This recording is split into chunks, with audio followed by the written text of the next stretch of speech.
안녕하세요. 사주와 자연 시간입니다.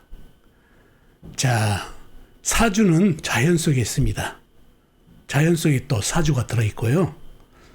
자, 사주학을 공부하신 분들은 자연을 많이 접해야 됩니다. 겨울의 진토는 어떻고 가을의 술토는 어떤지 직접 경험해봐야 그 흙의 질을 알 수가 있다는 얘기죠. 이상하게 이 사주학을 공부하신 분들이 골방에서 책으로만 공부하신 분들이 많은데, 물리가 터지려면은 자연을 많이 접해야 됩니다. 분명히 자연 속에 사주팔자가 들어있고 사주팔자 속에 자연이 들어있기 때문입니다. 자, 그래서 저도 일주일에 한 번, 토요일은 항상 자연을 접하는 시간을 갖습니다. 위주로 나가가지고 새로운 환경에 자연을 접하거든요. 자, 여러분도 사주 공부를 하시면서 글자로만, 책으로만 접하지 마시고 자연으로 사주를 접하시면 좋겠습니다. 자, 그러면 오늘은 어떤 자연을 볼지, 어떤 자연을 닮은 사주를 볼지 한번 보도록 하겠습니다. 자, 오늘은 볕이 들지 않은 습지 있죠? 습지의 모습에 자연과 사주팔자를 한번 보도록 하겠습니다. 자, 이 자연 보이시죠? 바로 습지입니다. 습지, 볕이 전혀 들지 않은 습지죠. 이런 습지의 오행의 질은 어떨까요? 물의 질은 좋을까요? 안 좋을까요? 흙탕물이 되고 고여 있으면 썩을 것이고, 또 흙의 질은 어떨까요? 습하다 보니까 흙의 질도 절버가고 거의 흙탕물 수준도 될 수 있고, 또 나무의 질은 어떨까요? 건강하지 못하겠죠? 왜 그렇죠? 습을 많이 먹고 햇볕을 보지 못하기 때문에 건강하지 못하다는 얘기죠. 그러니 이 습지에 있는 모든 오행은 질이 그렇게 좋지가 않다는 얘기죠. 쇠가 있다면 녹슬어 버릴 테고, 을목만이 아주 꿋꿋이 살아가지만은 간목도 잘 살아갈 수는 있겠지만 햇볕을 보지 못하니까 건강하지 못한 모습이 바로 이 습지의 모습이 되겠습니다. 그래서 오행이 하나가 빠진다면은 이렇게 척박한, 살기가 좀 힘든, 오행이 질이 좋지 않은 환경이 된다는 얘기죠. 자, 이 습지를 닮은 사주팔자를 한번 보도록 하겠습니다. 자, 이 사주팔자인데요. 이민년, 계축월, 을해일, 김묘시에 태어나신 분 사주입니다. 자, 이 사주가 습지를 닮은 사주팔자인데요. 왜 그런지 사주 형국을 파악해봐야 알겠죠. 사주 형국을 파악하기 위해서 오행의 분포부터 알아보겠습니다. 먼저 일간의 내편부터요. 일간의 내편의 오행이 세력이 강하면 사주가 강해지고, 반대로 상대편 일간의 힘을 빼는 오행이 세력이 강하면 사주가 약해진다는 얘기죠. 일간이 을목, 작은 나무로 태어났네요. 나무의 내편은 비겁인 같은 나무나 나무를 생해주는 인성인 물이 내편이 되겠습니다. 자, 먼저 비겁인 나무부터 찾아볼까요? 나무는 연지의 임목, 큰 나무, 시지의 묘목, 작은 나무가 있습니다. 그리고 다른 데는 없고 지장간, 일지, 해수안의 간목, 큰 나무가 암장되어 있네요. 다음에 나무를 생해주는 인성이 물을 찾아볼까요? 물은 연간의 임수, 큰 물, 월간의 계수, 작은 물, 일지의 해수, 큰 물이 있습니다. 그리고 다른 데는 없고 지장간, 월지, 축토안의 계수가 암장되어 있네요. 자, 그러면 내편의 세력이 대단하죠. 임목, 묘목, 작은 나무, 그 다음에 임수, 해수, 큰 물, 계수, 작은 물, 지장간에 있는 나무하고 물기운까지 합하면 상당히 물기운이 많은 사주팔자가 되겠습니다. 이러면 사주가 강해지겠죠. 상대편도 한번 찾아보자고요. 뭔가요? 일간의 힘을 빼는 오행. 식상, 일간이 생하면서 힘받고, 재성, 일간이 극합에서 힘받고, 관성, 일간인 날에 극하니까 일간이 힘이 약해지는 이 세 가지가 상대편 오행이 되겠습니다. 식상은 뭔가요? 나무가 생겨주는 오행이니까 불이 되겠고, 재성은 나무가 극한 오행, 흙, 관성은 나무의 극한 오행, 쇠가 되겠습니다. 먼저 식상인 불부터 찾아볼까요? 불은 사주팔자에 나와 있는 건 없고 지장간, 연지, 임목간의 병화, 큰 불이 암장되어 있는 정도입니다. 다음에 재성인 흙을 찾아볼까요? 흙은 월지의 축토, 작은 흙, 시간의 기토, 작은흙이 있습니다. 그리고 다른 데는 없고 지장간, 연지, 임목안의 무토, 일지, 해수안의 무토가 암장되어 있네요. 다음에 관성인 셀을 찾아볼까요? 셀은 사주팔자에 나와 있는 건 없고 지장간에만 있습니다. 월지, 축토안의 신금, 작은 새가 암장되어 있네요. 자, 그러면 나와 있는 상대편은 축토, 그 다음에 기토, 작은 흙뿐이네요. 그죠?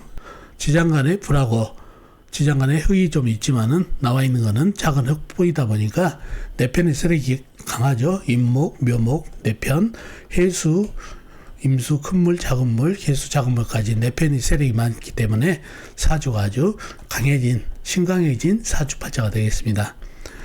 자, 신강해진 사주팔자인데 이 사주에서 가장 강한 운이 뭐죠? 물기운이죠. 큰물, 임수하고 해수, 그 다음에 개수, 작은물까지, 그 다음에 축토안의 개수. 더군다나 겨울이다 보니까 물의 계절이죠. 물을 견제할 수 있는 흙들도 작고, 그죠? 그 다음에 햇빛을 보지 못하다 보니까 임목안에 평화가 있다 하지만은 이 많은 물이 쏟아지면서 이 나무는 젖어버리다 보니까 임목안의 평화도 꺼져버렸네요. 그러다 보니까 이 작은 흙으로는 이 많은 물을 막지 못하고, 그죠? 그리고 막을 수 있다 하더라도, 크기다 하더라도 햇빛을 받지 못하다 보니까 흙의 질이 좋지 않죠. 절벽하다 보니까 물을 막지 못하는 그런 형국의 사주팔자가 되겠습니다. 조운은 어떤가요? 이 사주의 병은 물이기 때문에 물이 왕하고 그 다음에 햇빛이 없는 게 병이다는 얘기죠. 그러면 사주가 습해지겠죠. 습해진다는 얘기죠. 냉하기도 하고 겨울이다 보니까. 그러다 보니까 이 나무들은 어떤가요? 습하다 보니까 햇빛을 보지 못하니까 건강하지 못하고, 이 물은 어떤가요? 이 흙에 의해서 절벅거리기도 하고 질이 별로 좋지가 않죠. 물은 많지만은 흙의 질은 또 어떤가요?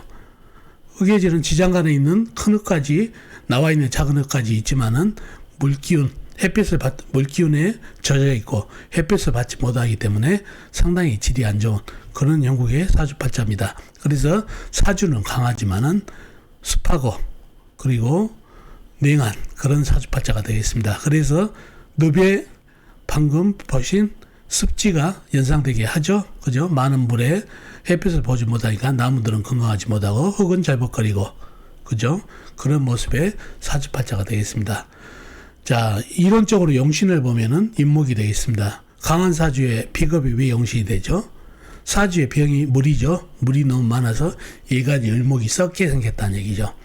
그래서 임목, 불을 뿜는 나무가 이 많은 물을 먹으려고 빨아들이느라고 고군분투하고 있는 용신이 되겠습니다. 사주의 병을 제거하고 있죠.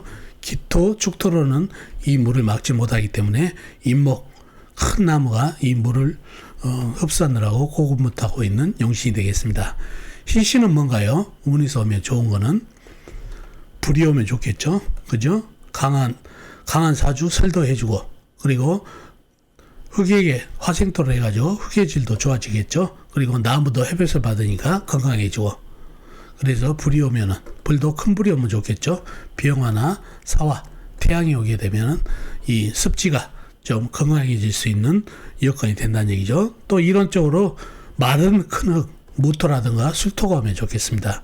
젖은 흙, 진토라든가 축토가 오게 되면은 도움이 안 되죠. 물이 많기 때문에 도움이 전혀 예간에게 도움이 되지 않고 습함만 가중시킨다는 얘기죠. 그러나 마른 흙이 오면은 이 물을 막아줌으로써 습을 좀 잡아줄 수 있는, 조우가 될 수 있는 그런 운기도 되겠습니다. 자연적으로도 이 마른 흙이 있으면은 그래도 습이 좀 제거되겠죠. 그런 사주팔자가 되겠습니다. 그래서 불이 올 때가 또 가장 좋겠죠. 조우도 제대로 되고 나무에게 햇빛이 지고, 그리고 절벅거리는 흙에게 햇빛이 줘가지고 단단해지고 양진의 흙으로 변할 수가 있으니까요. 자, 그런 사주팔자가 됐네요. 자, 이 사주가 습지의 사주팔자가 됐습니다. 오행의 질이 너무 좋지가 않다는 얘기죠. 자, 그러면은 습지에서는 곰팡이가 많이 쓰이겠죠. 습으로 오는 병이 또 생길 수가 있다는 얘기죠. 그 여러 가지 병이 있겠지만 그 중에서도 을목, 나무라는 얘기죠. 나무는 신경계통, 그죠? 신경계통을 얘기하죠. 그러니 신경계통에 이상이 생길 수가 있습니다. 바로 우울증 같은 거 조심해야 되겠죠? 벼슬 보지 못하니까. 신경계통에 상당히 건강에 약점이 보이는 그런 상태. 건강이 너무 열악하죠. 습하다 보니까 햇빛을 보지 못하고 습하다 보니까 건강하지 못하는 얘기죠. 그 중에서 이간이 남으니까 나무인 신경계통에 상당히 또 우울증에 햇빛을 보지 못하기 때문에 우울증에 조심해야 될 사주팔자가 됩니다. 그리고 또 뭐죠? 이분 만약에 남자분이다. 그러면은 이성 배우자를 찾아보면은 축토, 기토, 해중의 무토, 임목안의 무토가 흙은 제법 있다는 얘기죠. 근데 오행의 질을 보라고 그랬죠. 항상 자연을 보라는 이유가 오행의 질 때문에 그랬습니다. 오행이 많다 적다가 중요한 게 아니고 오행의 질이 얼마나 좋냐. 땅은 적당한 물과 적당한 햇빛이 있어야 옥토가 돼가지고 거기다 나무를 심으면 잘 자랄 수가 있죠.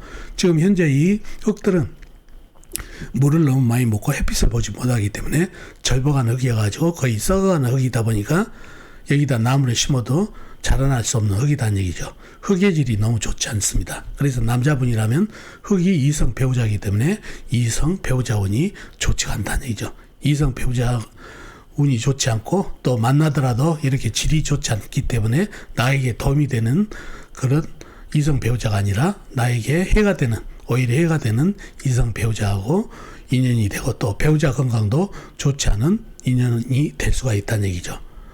그리고 만약에 여자분이라면 어떨까요? 사주 속에 축토 속에 신금이 내 남편이죠. 이 남편이 어떤가요? 물기운에 의해서 거의 녹슬고 있죠. 질이 또 좋지가 않다는 얘기죠. 그래서 여자분이다 하더라도 이성 배우자 운이 약합니다. 그리고 여자분이라면 자식운도 약하겠죠. 사주에 불기운이 없으니까. 그리고 몸이 습하다 보니까 혈액순환도 안 돼가지고 불기운이 없다 보니까 혈액순환도 안 되고 그러다 보니 자궁에 약점이 있어서 자식 낳기도 힘들어진 그런 사주팔자가 됩니다.